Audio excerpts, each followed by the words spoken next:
Alright, what about this card? We didn't really want to talk about it, but from this game I learned that Najja 1.0 really is no match for Eli 1.0. The 2 credit tax it imposed on my opponent was barely anything. It did nary anything to slow down my opponent's runs through HQ and R&D. Granted, it was a cheap piece of ice to rest, which is pretty crucial for a corp that doesn't want to be poor like CI.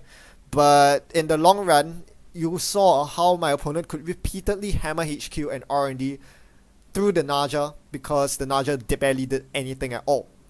And worse still, it could have even been a liability. It could have been turning wheel headbutt fodder, where my opponent would simply end the run, and farm multiple counters on turning wheel, which thankfully my opponent did not do. The only good thing it did that game was to force the paperclip install from my opponent in a deck that otherwise has no barriers at all. However, if they ever print a better barrier or something that I can spend single influence pips on, something like IP block maybe, I would happily ditch the Najja 1.0. It really doesn't pull enough weight for the deck slot, and that's the truth.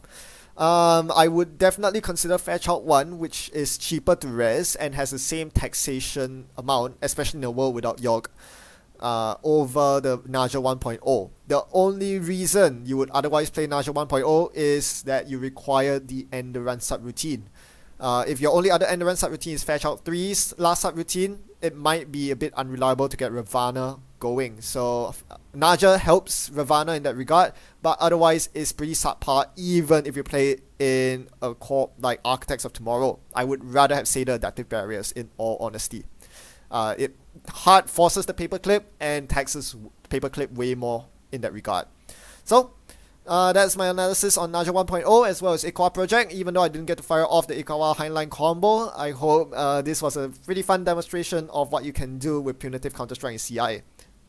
As if you didn't know that already. Thanks for watching and happy net running. I'll see you next time. Goodbye.